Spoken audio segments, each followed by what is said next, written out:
On November 4th, 2022, the Korean game studio H0RNIEST Corporation would release their second ever game, Nikke, Goddess of Victory, an action third-person shooter utilizing live 2D technology to create these beautiful animated characters with a heavy focus on ass. Being marketed as a very degenerate and out there game, it still managed to keep growing a consistent player base almost 2 years after launch, a thing many other games with similar elements failed to do.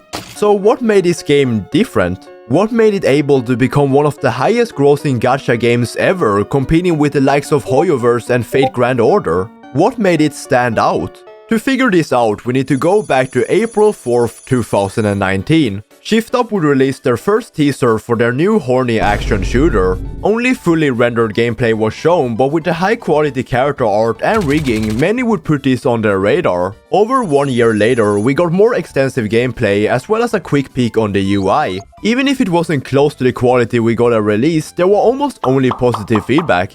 Not this dude though, he was on timing instantly. At this point, there was still no information regarding a release date or further updates. It would take 2 more years until the first official trailer dropped, showcasing a much more polished game with English voice acting. Commander, should we pull out? November 4th the same year, the game would finally be released on Android and iOS worldwide, and become a massive success, accumulating over 4 million downloads in the first month across both platforms, as well as an estimate of $100 million in revenue, made it one of the biggest profit titles of the year. And it's not hard to see why. It was clear that the marketing team was epic skibidi phantom tax looks maxing sigmas, knowing exactly what their target audience was. There was no attempt to hide the horny nature of the game, even leaning into it at almost all possible opportunities. From this, the infamous Thai ad was born. No fucking way, is this real? No fucking way this is real. Portraying the average Nikke player perfectly, it was very soon taken down by those exact people because they didn't want to face the truth. It's just a haircut, I swear. A very bold way of advertising a game that had all the Twitter antis by their balls, but in the end, being aware of who plays your game will always benefit you. Come on, there is no shame in being a horny degenerate. There was of course not only the fanservice aspect of the marketing, but also a heavy focus on the actual story and plot. No, not that plot, the actual plot. Releasing engaging and high production character previews, fully animated trailers with amazing music made people care about more than just the physics. Okay, maybe not. There was also many different content creators who tried out the game. Streamers, YouTubers and VTubers helped to push this game out even further. But just as any other degenerate material, once your head clears, there will be no drive or incentive to actually continue playing. There have been many examples where a title's whole selling point was the degenerate interactions with the characters, losing all base of an actual story or gameplay. You can only say hahaha sexy 2D anime girl goes brrr for so long. Nikke found a balance. When you first load up the game, you are directly greeted with a mouthful of good animation, which makes you go, Titties, man. You get to see and interact with the beautiful characters and read suggestive dialogue, which makes you go. But before the first mission ends, they hit you with a fully animated cutscene with beautiful music that makes you go, My crazy girl. Oh my god. It was such a whiplash for most people that the interest for the game peaked fast. Where is this story going? What will happen next? Just a pure power move to make players care about the characters, and fuck me, I was crying like a little bitch at 2 AM. The story only becomes more engaging from there on. New characters get introduced, you learn more about old ones as well as the thing isekai characters are allergic to. Character development. Because there's no stamina system either, you can explore the story as much as you want until your power level gets too low. If you're not an absolute oil daddy whale, there won't be any risk for you to run out of story. Outside of the campaign, you also get events. No, I'm not talking about shit ones like in Genshin, I'm talking proper events. We got our first one only 6 days after launch, which really made me question if H0RNIEST was doing some mappa activity behind the scenes, but it seemed very much like a test, as it wasn't voiced or rich of any valuable content. The first notable event would be Miracle Snow, releasing in time for Christmas. Introducing 2 new SSR units and a totally new SR one, we got a heartfelt story really trying to pull on your heartstrings to make you pull out your wallet. The event was not voiced, but almost a year later, when it got added to the archive where you can view all the events, it got voiced, which was a really nice addition. Other notable events would be the 3 collabs we had, all improving in quality one by one. Having such well-established IPs collaborating with a still very new game was a massive pull. Being able to play as Makima in a gacha game was a distant dream for most until the gods gifted us this. The Nier event really knew their fanbase, and the ReZero collab brought in tons of new players just for the interest of being able to play as Rem. Rem came through, she murdered him. That's hot, first of all. Can we just put that? That's hot. The 3 most talked about events are currently Overzone, Red Ash, and Last Kingdom. These were more story-heavy events, all connected to anniversaries. And they always go so hard with these ones. Just look at all this shit, man. The generosity is almost disgusting. Anyways, these events showed how Nikke was not just a horny waifu collecting simulator. The content got really dark and grim at points, trying to sell how this world is just as ours. Unfair. Tackling real problems in society and not censoring anything. Showing different struggles and hardship of the characters, justifying their reasons for their actions. I'ma stop yapping now, because these are events you should really go and check out in the archive. But after you watch this video, I need to get my ad revenue first.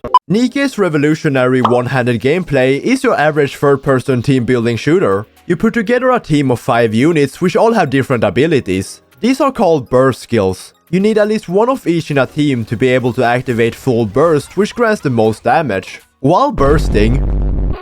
okay, I'm sorry. While activating a burst skill, you also get this cool animated sequence, which is really nice. I wouldn't say the gameplay is anything complex or groundbreaking, but it is very pleasant to look at. There is an auto mode, which can both handle shooting and abilities, so at easy story levels or other grindy levels, there is always the no hands option if you really need that extra support. Levels come as normal ones, time survival, protecting a generator, and bosses. These 3 are very much straightforward with about the same gameplay loop. Bosses, on the other hand, come in many different shapes and forms, and in the late game, these motherfuckers start becoming really difficult. Like actually requiring brain capacity to figure out team comp, skills, and so on. Many of the really hard bosses are optional though, which gives both competitive players and casual players an opportunity to enjoy. Alright, let's get down to what 90% of people are actually here for. Gacha. No matter how good the story is or how well made the events are, this is still a dirty little gacha game in the end. Gacha, named after a type of toy vending machine in Japan, is a type of computer game, especially one played on a mobile phone, in which a user can pay to get a new character, ability, object, etc. at random. Most of the gacha games are highly criticized for being pay to win, which Nikke also falls under. But the real question is, how much does it affect your gameplay? Will you still have a good time as a low to non-spender? In my opinion, yes. The gacha rates in Nikke are some of the most generous rates you will ever see. Coming off their last game, Destiny's Child, with also very generous rates at 3% for a 5-star unit, Nikke upped those standards even more to 4% for an SSR unit. This makes it so stuff like this would happen more than you would think. Rage. Alright, triple. Comparing these to other gacha games, you can see how big of a chance you have to pull your favorite characters. It also has a pity system in the form of these mileage tickets. Silver ones for the standard banner and gold ones for the special recruits. 200 of these can later be exchanged in the shop for a full copy of a character, so if you're really unlucky, you can straight up just buy the character you want. After 40 pulls on the ordinary recruit banner, you also have the chance to wishlist 5 characters from each manufacturer. With this, you're 100% certain to receive one of those chosen Nikkes when pulling an SSR, minimizing any risk for unwanted characters. Oh my god, Pilgrim Crown! It's Crown, baby!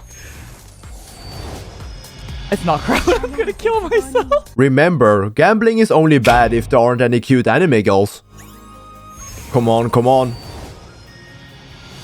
Yeah! Yo man, I'm cooked. I'm screaming over some 2D anime PNG on the internet, bruh. At launch, there were 62 playable Nikkes versus the now 119. Most of them are made up by SSRs, which you will have a full team of after a couple hours of playing. My dumbass spent money directly after finding out how addictive the pull rate was, and as a day 1 player, I only missed 2. Luckily for me, they are both ass. I'm not gonna talk about the meta or the best characters, these are the best characters, but rather look how well made the designs and voice acting is. The models themselves come fully animated with specific animations when you press on them. マネージャーっていう呼び方なんかでいいの？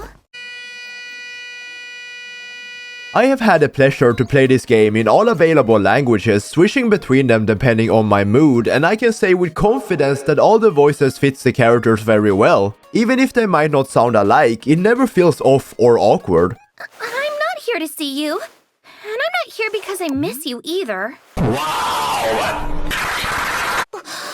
보고 싶으면 얼마든지 보세요. 저도 당신을 보고 있을 테니까. 別にあなたに会いに来たわけじゃありません。会いたかったとかそんなんじゃないですから。 The Japanese version also has a stacked lineup with voice actors you definitely would know from anime or games. Nikke also have what they call the advice system, where you can have a therapy session with your favorite Nikke. By doing so, your so-called bond increases. No, they don't love you. Increasing their bond makes their overall stats better and unlocks special side stories. Even if the commander does get down and dirty in some of them, no, they still don't love you. One thing gacha games are not really known for is listening to their player base.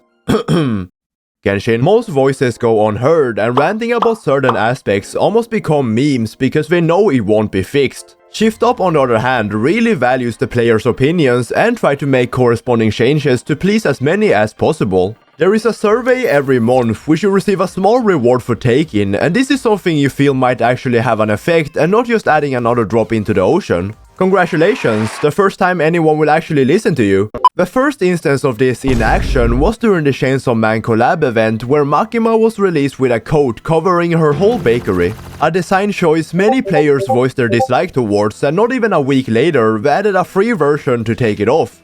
Nice. During the first anniversary, the new SSR Red Hood was expected to be this extremely good unit, but at release, she was no more than mid. People complained and it got fixed, making her one of the most broken characters in the game. Even things no one really noticed or complained about were fixed, for example the voiceover of Miracle Snow or the random special banners giving out SSR selectors if you're really struggling to get that one character. It's small things like these that makes you feel appreciated as a player, and with that, I have no problem spending copious amounts of money making me record this out of a cardboard box.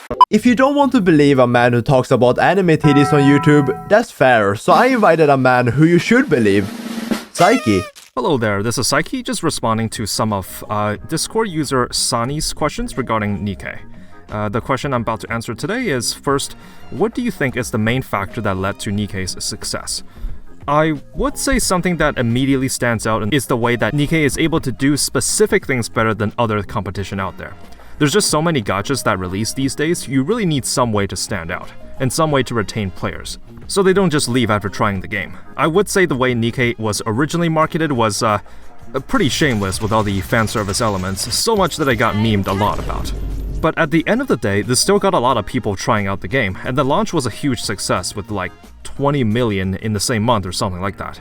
Something I noticed was the generosity and the sheer amount of quality of life features right there at launch. If you compare this to the top gachas right now, like Genshin, they don't actually have some of these features yet, like an auto battle or a skip button.